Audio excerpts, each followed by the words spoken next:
নবীজি নিজের কাছে দুনিয়াটাকে কেমন মনে করতেন রে মুমিন?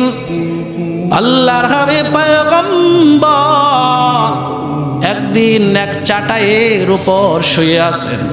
চাটাইয়ের উপর শুয়ে আছেন, ঘুম থেকে জাগ্রত হওয়ার পর নবীজির শরীরে চাটাইয়ের দাগ বসে গেল।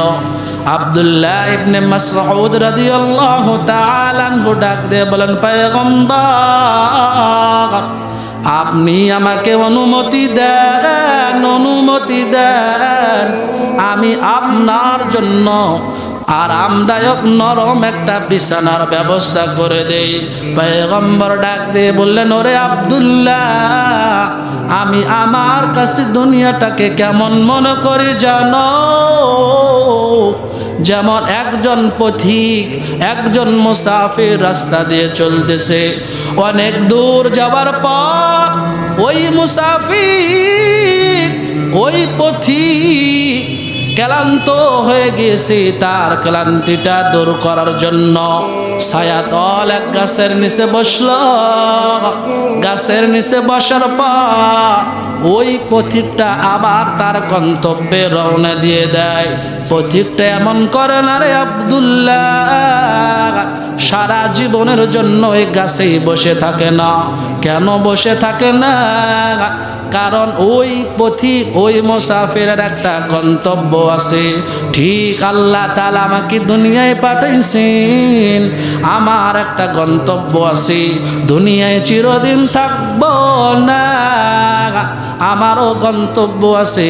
এই জন্য এই দুনিয়াটাকে আমি ওই মুসাফিরের মতন মনে করি। নবীজি নিজের কাছে দুনিয়াটাকে ওই পথিক, ওই মুসাফিরের মতোই মনে করেন যে আমাকে একদিন এই দুনিয়া ছেড়ে চলে যেতে হবে।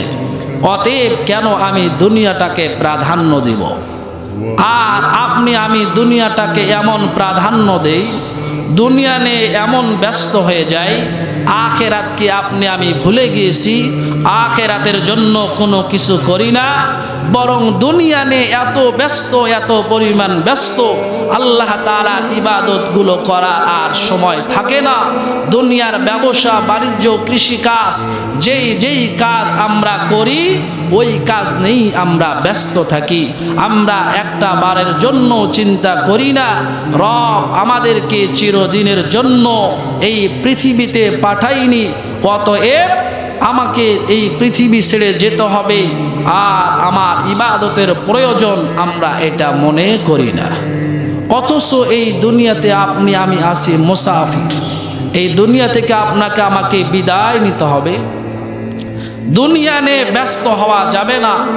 দুনিয়াতে আসি আমরা, দুনিয়ার টাকা পয়সা নিয়ে ব্যস্ত হব না, বরং যতটুকু প্রয়োজন দুনিয়াতে থাকার জন্য অর্থ সম্পদের প্রয়োজন, সেই হিসাবে আমাদেরকে অর্থ সম্পদ উপার্জন করতে হবে।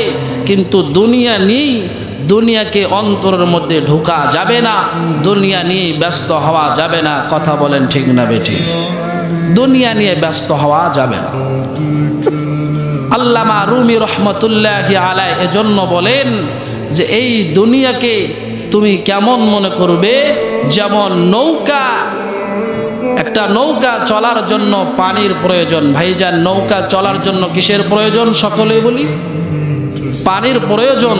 কোনো মানুষ যদি নৌকা নিয়ে আপনাদের এই টমপাড়া বাজারে নৌকা নিয়ে গিয়ে এই রাস্তায় চালাইতে চায়, চালাইতে পারবে?